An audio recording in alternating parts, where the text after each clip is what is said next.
The Wrong Shape by G.K. Chesterton, narrated by Sam Kusi.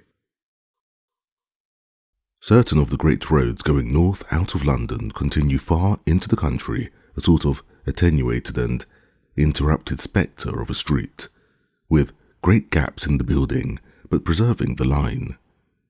Here will be a group of shops, followed by a fenced field or paddock, and then a famous public house, and then, perhaps, a market garden, or a nursery garden, and then one large private house, and then another field and another inn, and so on.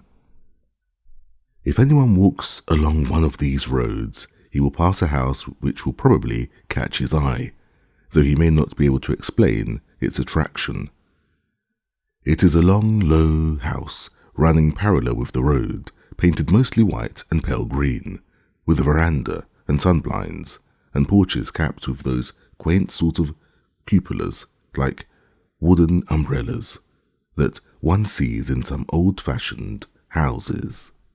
In fact, it is an old-fashioned house, very English and very suburban, in the good, old, wealthy Clapham sense.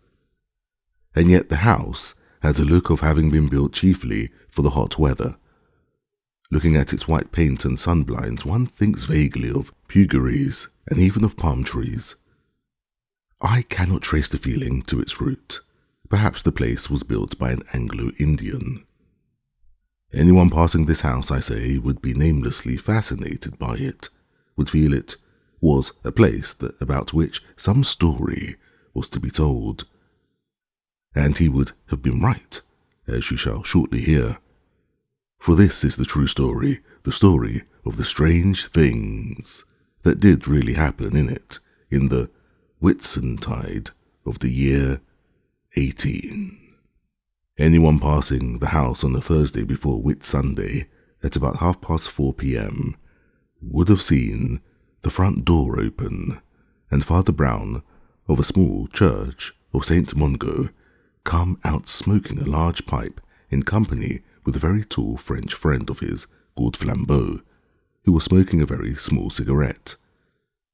These persons may or may not have been of interest to the reader, but the truth is that they were not the only interesting things that were displayed when the front door of the white and green house was opened.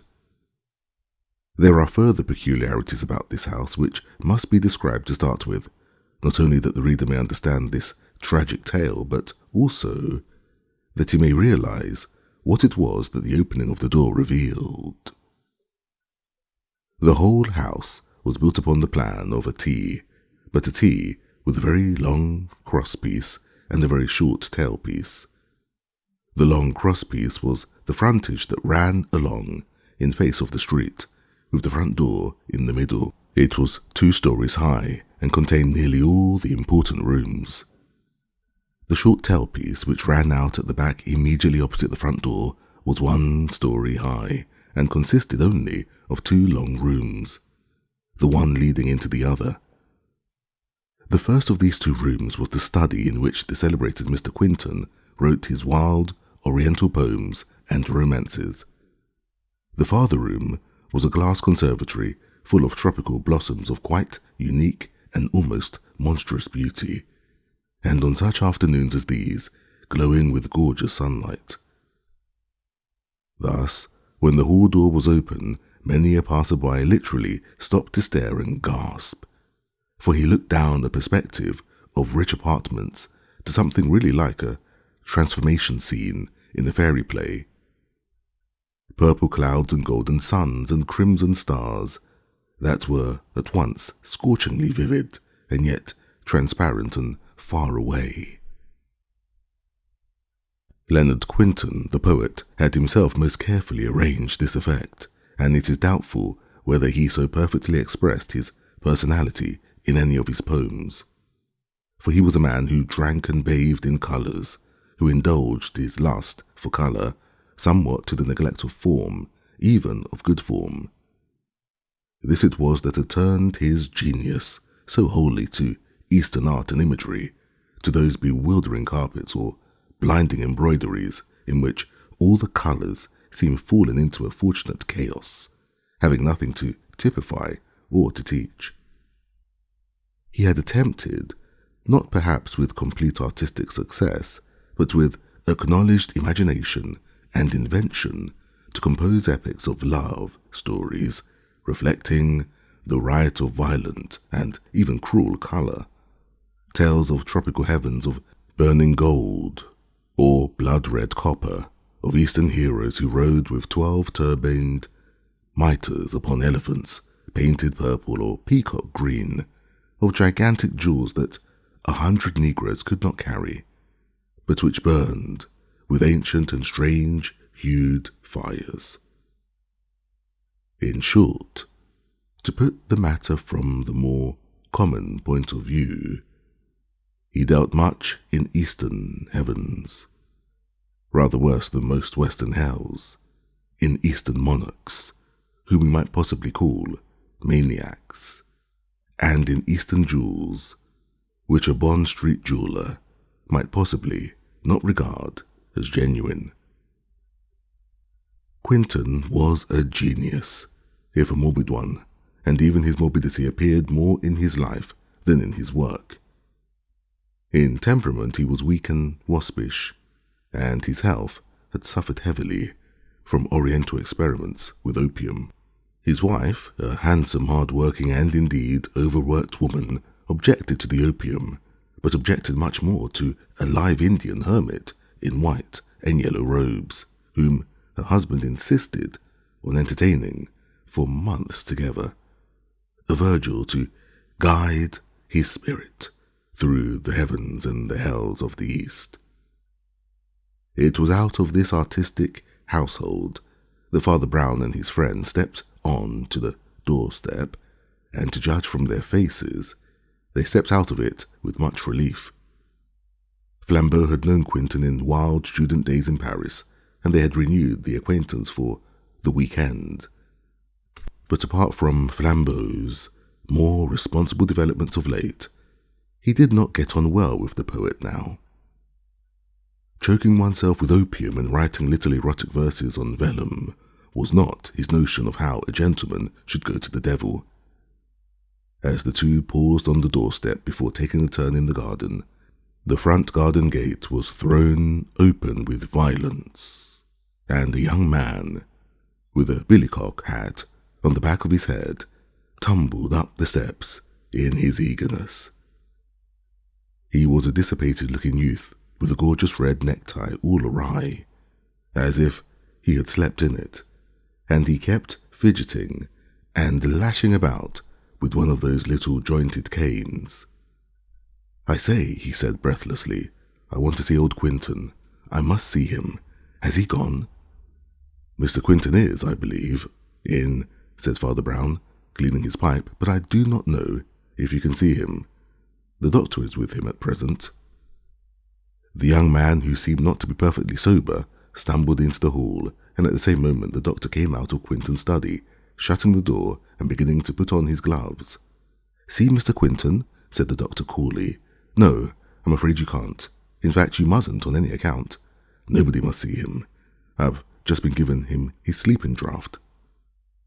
"No, but look here, old chap," said the youth in the red tie, trying affectionately to capture the doctor by the lapels of his coat. "Look here. I'm simply sewn up, I tell you.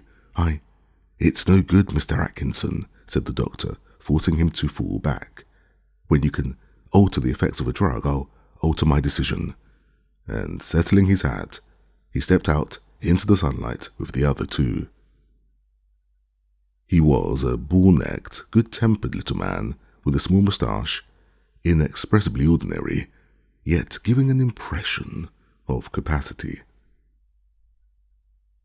The young man in the billycock, who did not seem to be gifted with any tact in dealing with people beyond the general idea of clutching hold of their coats, stood outside the door, as dazed as if he had been thrown out bodily, and silently watched the other three walk away together through the garden. "That was a sound, spanking lie I just now told," remarked the medical man, laughing. "In point of fact, poor Quentin doesn't have his sleeping draught for nearly half an hour. But I'm not going to have him bothered with that little beast. who only wants to borrow money that he wouldn't pay back if he could. He's a dirty little scamp, though he is Mrs. Quinton's brother, and she's as fine a woman as ever walked. Yes, said Father Brown, she's a good woman. So I propose to hang about the garden till the creature has cleared off, went on the doctor, and then I'll go in to Quinton with the medicine. Atkinson can't get in because I locked the door. In that case, Dr. Harris, said Flambeau, we might as well walk round at the back, by the end of the conservatory. There's no entrance to it that way, but it's worth seeing, even from the outside. Yes, and I might get a squint at my patient, laughed the doctor, for he prefers to lie on an ottoman right at the end of the conservatory, amid all those blood-red poinsettias. It would give me the creeps. But what are you doing? Father Brown had stopped for a moment and picked up, out of the long grass, where it had been almost wholly hidden, a queer, crooked oriental knife, inlaid exquisitely in coloured stones and metals. What is this? Asked Father Brown, regarding it with some disfavour. Oh, Quinton's, I suppose, said Dr. Harris carelessly. He has all sorts of Chinese knickknacks about the place, or perhaps it belongs to that mild Hindu of his, whom he keeps on a string. What Hindu? Asked Father Brown, still staring at the dagger in his hand. Oh, some Indian conjurer, said the doctor lightly. A fraud, of course. You don't believe in magic? Asked Father Brown without looking up. Oh, crikey, magic, said the doctor. It's very beautiful, said the priest in a low, dreaming voice. The colours are very beautiful, but it's the wrong shape. What for? Asked Flambeau, staring. For anything. It's the wrong shape in the abstract. Don't you ever feel that about Eastern art? The colours are intoxicatingly lovely, but the shapes are mean and bad, deliberately mean and bad. I have seen wicked things in the Turkey carpet. Mon Dieu, cried Flambeau, laughing. They are letters and symbols in a language I don't know, but I know they stand for evil words, went on the priest, his voice getting lower and lower.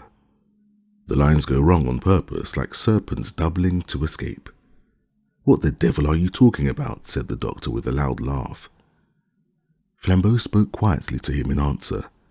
The father sometimes gets this mystic's cloud on him, he said, but I give you fair warning that I have never known him to have it except when there was some evil quite near.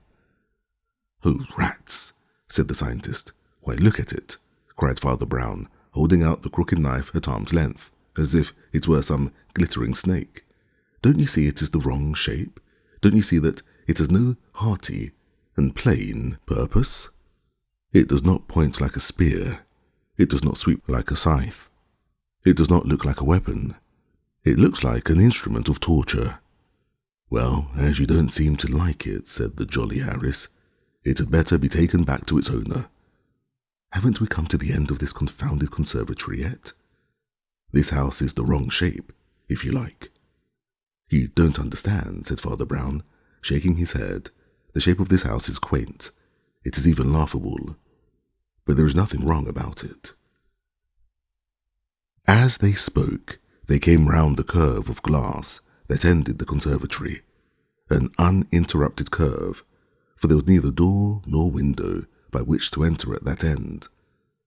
The glass, however, was clear, and the sun still bright, though beginning to set, and they could see not only the flamboyant blossoms inside, but the frail figure of the poet in a brown velvet coat, lying languidly on the sofa, having apparently fallen half asleep over a book.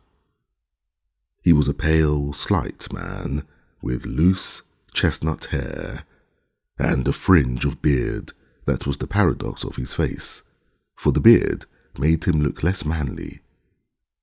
These traits were well known to all three of them, but even had it not been so, it may be doubted whether they would have looked at Quinton just then. Their eyes were riveted on another subject. Exactly in their path, immediately outside the round end of the glass building, was standing a tall man, whose drapery fell to his feet in faultless white, and whose bare, brown skull, face, and neck gleamed in the setting sun like splendid bronze. He was looking through the glass at the sleeper, and he was more motionless than the mountain.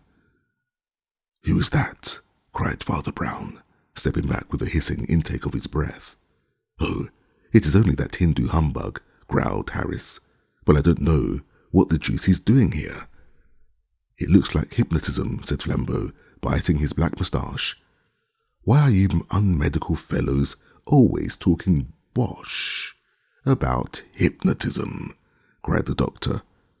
"It looks a deal more like burglary." "Well, we will speak to it, at any rate," said Flambeau, who was always for action.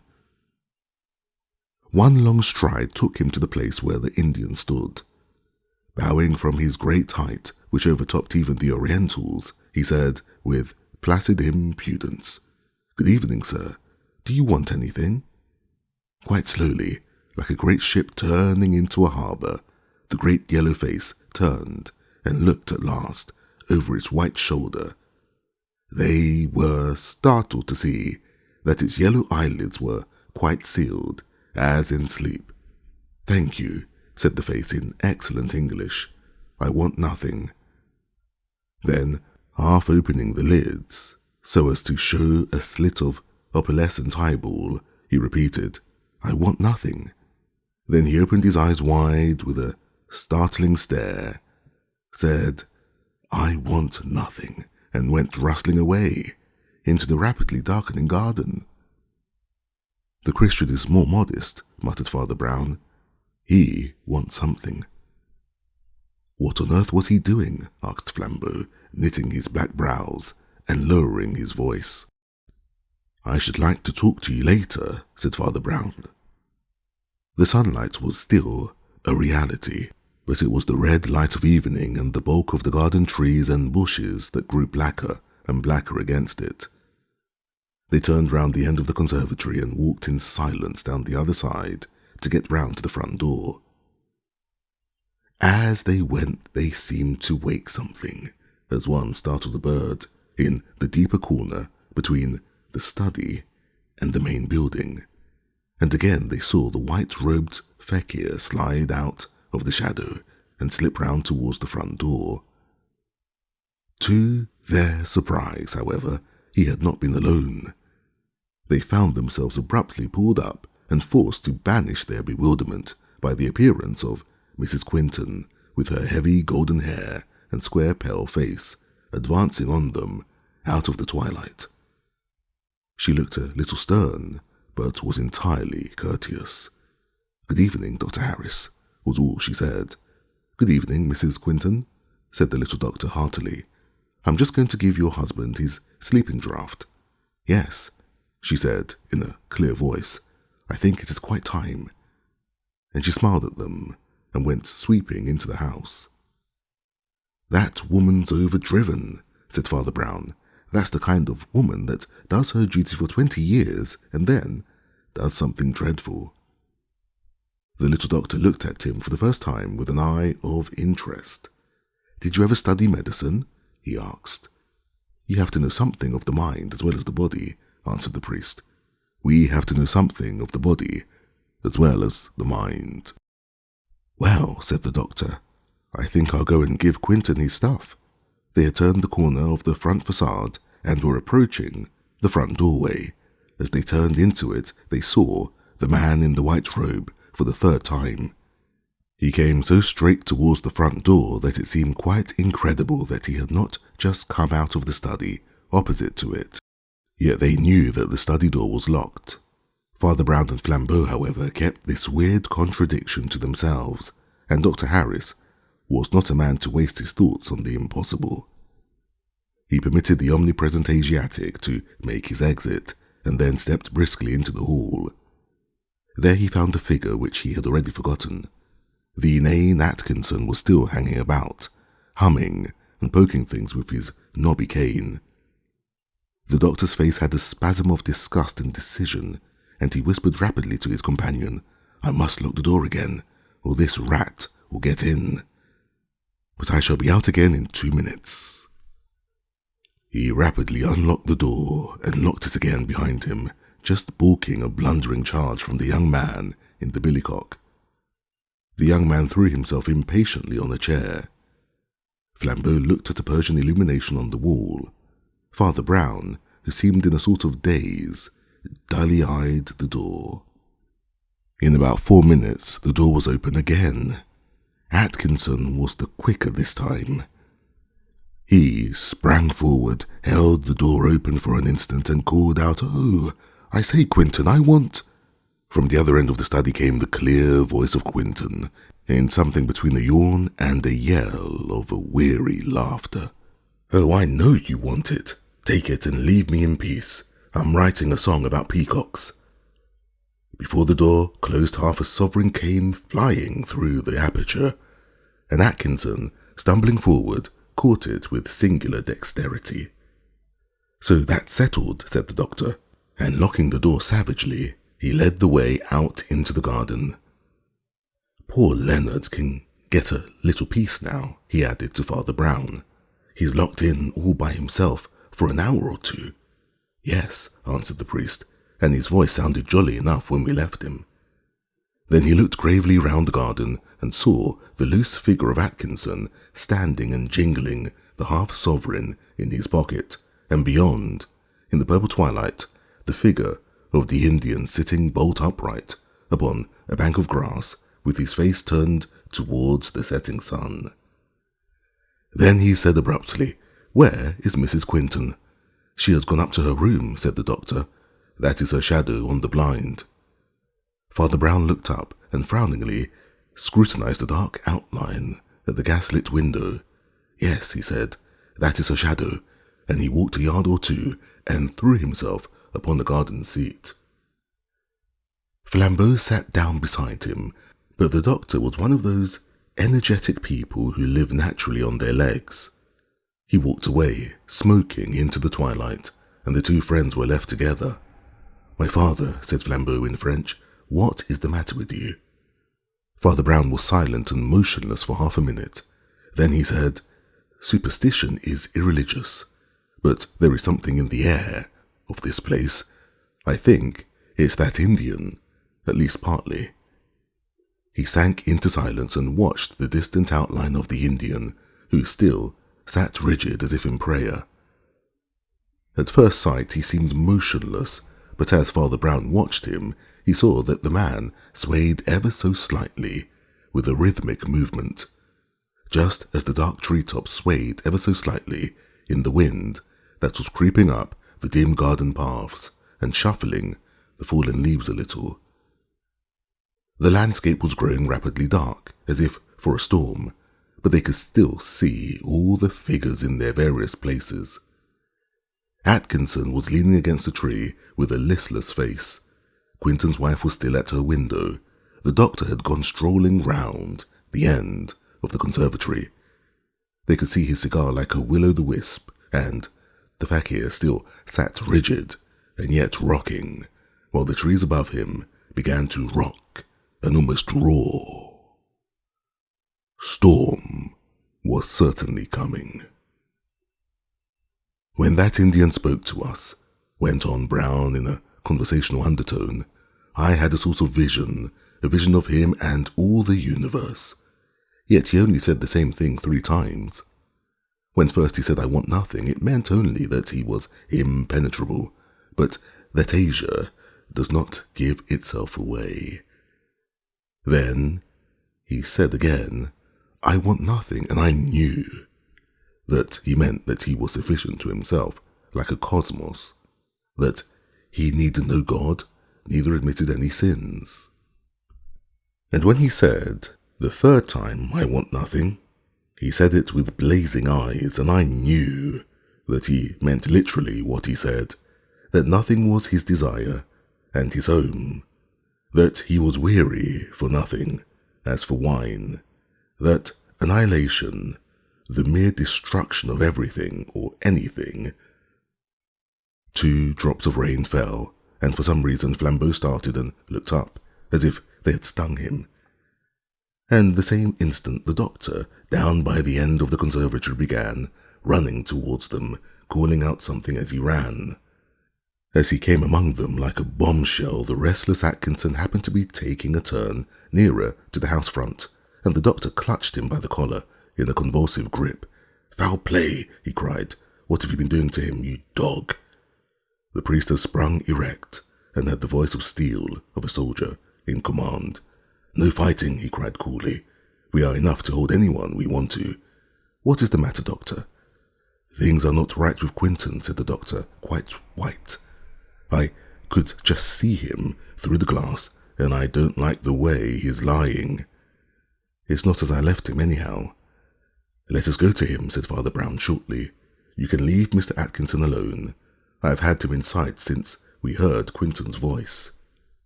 "I will stop here and watch him," said Flambeau hurriedly. "You go in and see."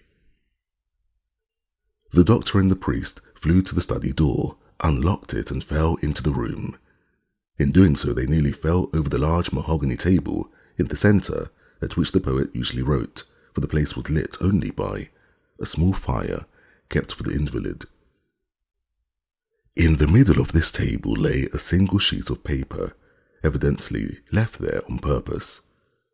The doctor snatched it up, glanced at it, handed it to Father Brown, and crying, "Good God, look at that!" plunged toward the glass room beyond, where the terrible tropic flowers still seemed to keep a crimson memory of the sunset.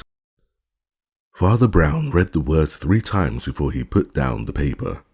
The words were, "I die by my own hand, yet I die murdered."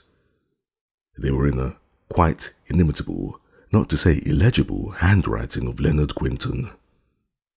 Then Father Brown, still keeping the paper in his hand, strode towards the conservatory, only to meet his medical friend coming back with a face of assurance and collapse. "He's done it," said Harris. They went together through the gorgeous, unnatural beauty of cactus and azalea, and found Leonard Quinton, poet and romancer, with his head hanging downward off his ottoman, and his red curls sweeping the ground. Into his left side was thrust the queer dagger that they had picked up in the garden, and his limp hand still rested on the hilt. Outside, the storm had come at one stride, like the night in Coleridge, and garden and glass roof were darkened with driving rain. Father Brown seemed to be studying the paper more than the corpse. He held it close in his eyes, and seemed trying to read it in the twilight. Then he held it up against the faint light, and, as he did so, lightning stared at them, for an instant so white that the paper looked black against it. Darkness full of thunder followed, and after the thunder, Father Brown's voice said out of the dark, "Doctor, this paper is the wrong shape." "What do you mean?" asked Dr. Harris, with a frowning stare. "It isn't square," answered Brown. "It has a sort of edge snipped off at the corner." "What does it mean?" "How the deuce do I know?" growled the doctor. "Shall we move this poor chap, do you think? He's quite dead." "No," answered the priest. "We must leave him as he lies and send for the police." But he was still scrutinizing the paper. As they went back through the study, he stopped by the table and picked up a small pair of nail scissors. "Ah," he said, with a sort of relief. "This is what he did with it. But yet," and he knitted his brows. "Oh, stop fooling with that scrap of paper," said the doctor emphatically. "It was a fad of his. He had hundreds of them. He cut all his paper like that," as he pointed to a stack of sermon paper, still unused, on another and smaller table. Father Brown went up to it and held up a sheet. It was the same irregular shape. "Quite so," he said, "and here I see the corners that were snipped off." And, to the indignation of his colleague, he began to count them. "That's all right," he said, with an apologetic smile. 23 sheets cut and 22 corners cut off them, and as I see you are impatient, we will rejoin the others." "Who is to tell his wife?" asked Dr. Harris. "Will you go and tell her now, while I send a servant for the police?" "As you will," said Father Brown indifferently, and we went out to the hall door. He also found he had a drama. though of a more grotesque sort. It showed nothing less than his big friend Flambeau in an attitude to which he had long been unaccustomed, while upon the pathway at the bottom of the steps was sprawling with his boots in the air the amiable Atkinson, his billycock hat and walking cane sent flying in opposite directions along the path. Atkinson had at length wearied of Flambeau's almost paternal custody, and had endeavoured to knock him down, which was by no means a smooth game to play with the Rat des Apaches, even after that monarch's abdication. Flambeau was about to leap upon his enemy and secure him once more when the priest patted him easily on the shoulder. "Make it up with Mr. Atkinson, my friend," he said. "Beg a mutual pardon and say good night. We need not detain him any longer." Then, as Atkinson rose somewhat doubtfully and gathered his hat and stick and went towards the garden gate, Father Brown said in a more serious voice, "Where is that Indian?" They all three turned involuntarily towards the dim grassy bank amid the tossing trees, purple with twilight, where they had last seen the brown man swaying in his strange prayers. The Indian was gone. "Confound him!" cried the doctor, stamping furiously. "Now I know that it was he who did it." "I thought you didn't believe in magic," said Father Brown quietly. "No more I did," said the doctor, rolling his eyes. "I only know that I loathed that yellow devil when I thought he was a sham wizard, and I shall loathe him more if I come to think he was a real one." "Well, his having escaped is nothing," said Flambeau, "for we could have proved nothing and done nothing against him. One hardly goes to the parish constable with a story of suicide imposed by witchcraft or autosuggestion." Meanwhile, Father Brown had made his way into the house and now went to break the news to his wife of the dead man. When he came out again, he looked a little pale and tragic, but what passed between them in that interview was never known, even when all was known. Flambeau, who was talking quietly with the doctor, was surprised to see his friend reappear so soon at his elbow, but Brown took no notice and merely drew the doctor apart. "You have sense for the police, haven't you?" he asked. "Yes," answered Harris. "They ought to be here in 10 minutes. "Will you do me a favour?" said the priest quietly. "The truth is, I make a collection of these curious stories, which often contain, as in the case of our Hindu friend, elements which can hardly be put into a police report. Now I want you to write out a report of this case for my private use. Yours is a clever trade," he said, looking the doctor gravely and steadily in the face. "I sometimes think that you know some details of this matter which you have not thought fit to mention. Mine is a confidential trade like yours, and I will treat anything you write for me in strict confidence, but write the whole." The doctor, who had been listening thoughtfully with his head a little on one side, looked the priest in the face for an instant and said, "All right," and went to the study, closing the door behind him. "Flambeau," said Father Brown, "there is a long seat there under the veranda where you can smoke out of the rain. You are my only friend in the world, and I want to talk to you, or perhaps be silent with you." They established themselves comfortably in the veranda seat. Father Brown, against his common habit, accepted a good cigar and smoked it steadily in silence, while the rain shrieked and rattled on the roof of the veranda. "My friend," he said at length, "this is a very queer case, a very queer case." "I should think it was," said Flambeau, with something like a shudder. "You call it queer, and I call it queer," said the other, "and yet we mean quite opposite things. The modern mind always mixes up two different ideas, mystery in the sense of what is marvellous, and mystery in the sense of what is complicated. This is half the difficulty about miracles. A miracle is startling, but it is simple. It is simple because it is a miracle. It is power coming directly from God instead of indirectly through nature or human wills.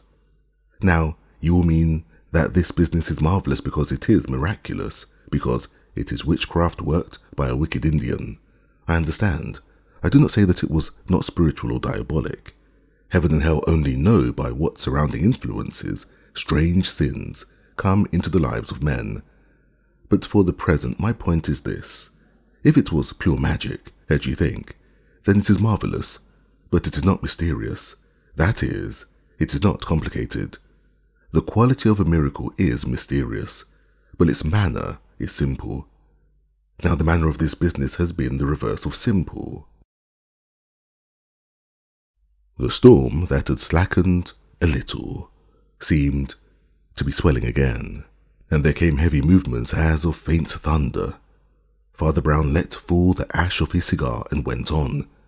There has been in this incident, he said, a twisted, ugly, complex quality that does not belong to the straight bolts either of heaven or hell. As one knows the crooked track of a snail, I know the crooked track of a man. The white lightning opened its enormous eye in one wink. The sky shut up again, and the priest went on. Of all these crooked things, the crookedest was the shape of that piece of paper. It was crookeder than the dagger that killed him. You mean the paper on which Quentin confessed his suicide? Said Flambeau.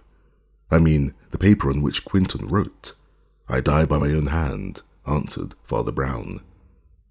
The shape of that paper, my friend, was the wrong shape if ever I have seen it in this wicked world. It only had a corner snipped off, said Flambeau, and I understand that all Quentin's paper was cut that way. It was very odd, said the other, and a very bad way to my taste and fancy. Look here, Flambeau, this Quentin, God receive his soul, was perhaps a bit of a cure in some ways, but it really was an artist, with the pencil as well as the pen. His handwriting, though hard to read, was bold and beautiful.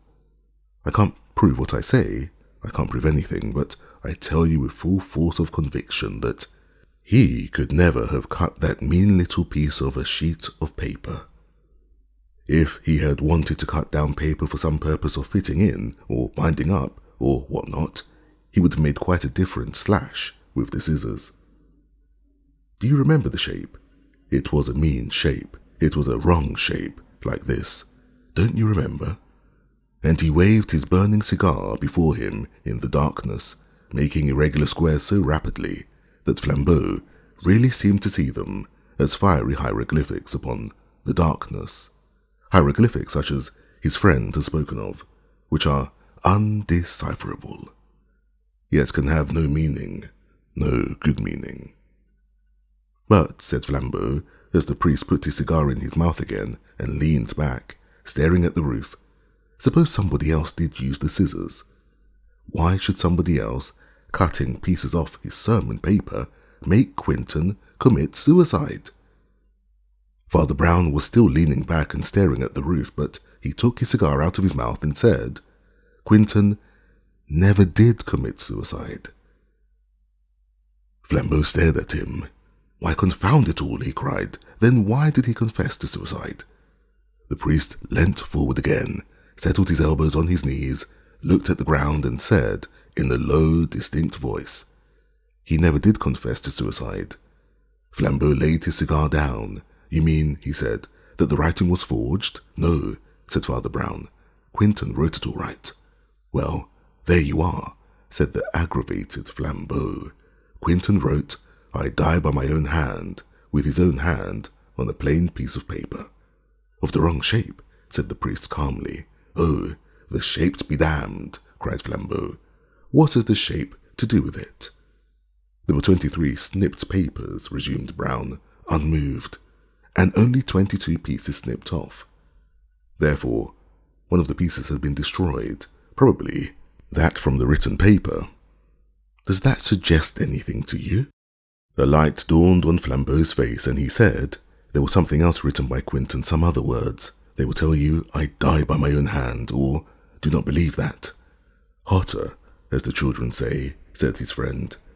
But the piece was hardly half an inch across. There was no room for one word, let alone 5. Can you think of anything hardly bigger than a comma, which the man with hell in his heart had to tear away as a testimony against him? I can think of nothing, said Flambeau at last. "What about quotation marks?" said the priest, and flung his cigar far into the darkness like a shooting star. All words had left the other man's mouth, and Father Brown said, like one going back on fundamentals, Leonard Quinton was a romancer, and he was writing an oriental romance about wizardry and hypnotism. At this moment the door opened briskly behind them, and the doctor came out with his hat on. He put a long envelope into the priest's hands. "That's the document you wanted," he said, "and I must be getting home. Good night." "Good night," said Father Brown, as the doctor walked briskly to the gate. He had left the front door open so that a shaft of gaslight fell upon them. In the light of this, Brown opened the envelope and read the following words: "Dear Father Brown, Visisti Galilee, otherwise damn your eyes, which are very penetrating ones. Can it be possible that there is something in all that stuff of yours after all? I'm a man who has ever since boyhood believed in nature and in all natural functions and instincts, whether men called them moral or immoral. Long before I became a doctor, when I was a schoolboy keeping mice and spiders, I believed that to be a good animal is the best thing in the world. But now I'm just shaken. I have believed in nature, but it seems as if nature could betray a man. Can there be anything in your bosh? I'm really getting morbid. I loved Quinton's wife. What was there wrong in that? Nature told me to do so, and it's love that makes the world go round. I also thought quite sincerely that she would be happier with a clean animal like me than with that tormenting little lunatic. What was there wrong in that? I was only facing facts, like a man of science. She would have been happier. According to my own creed, I was quite free to kill Quinton, which was the best thing for everybody, even himself. But as a healthy animal, I had no notion of killing myself. I resolved, therefore, that I would never do it until I saw a chance that would leave me scot-free. I saw that chance this morning. I have been 3 times, all told, into Quinton's study today. The first time I went in, he would talk about nothing but the weird tale called The Cure of a Saint, which he was writing, which was all about how some Indian hermit made an English colonel kill himself by thinking about him. He showed me the last sheets and even read me the last paragraph, which was something like this: "The conqueror of the Punjab, a mere yellow skeleton, but still gigantic, managed to lift himself on his elbow and gasp in his nephew's ear. I die by my own hand, yet I die murdered." It so happened by one chance out of 100 that those last words were written at the top of a new sheet of paper. I left the room and went out into the garden, intoxicated with a frightful opportunity. We walked round the house and 2 more things happened in my favour. You suspected an Indian and you found a dagger which the Indian might probably use. Taking the opportunity to stuff it in my pocket, I went back to Quinton's study, locked the door, and gave him his sleeping draught. He was against answering Atkinson at all, but I urged him to call out and quiet the fellow, because I wanted a clear proof that Quinton was alive when I left the room for the 2nd time.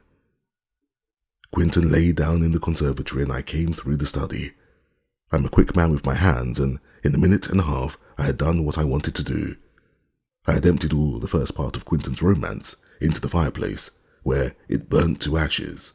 Then I saw that the quotation marks wouldn't do, so I snipped them off, and to make it seem likelier, snipped the whole quire to match. Then I came out with the knowledge that Quinton's confession of suicide lay on the front table, while Quinton lay alive but asleep in the conservatory beyond. The last act was a desperate one, you can guess it. I pretended to have seen Quinton dead and rushed to his room. I delayed you with the paper and, being a quick man with my hands, killed him, Quinton, while you were looking at his confession of suicide. He was half asleep, being drugged, and I put his own hand on the knife and drove it into his body. The knife was of so queer a shape that no one but an operator could have calculated the angle that would reach his heart. I wonder if you noticed this. When I had done it, the extraordinary thing happened. Nature deserted me. I felt ill. I felt just as if I had done something wrong. I think my brain is breaking up. I feel some sort of desperate pleasure in thinking I have told the thing to somebody, that I shall not have to be alone with it if I marry and have children. What is the matter with me? Madness? Or can one have remorse? Just as if one were in Byron's poems. I cannot write any more. James Erskine Harris. Father Brown carefully folded up the letter and put it in his breast pocket just as there came a loud peal at the gate's bell, and the wet waterproofs of several policemen gleamed in the road outside.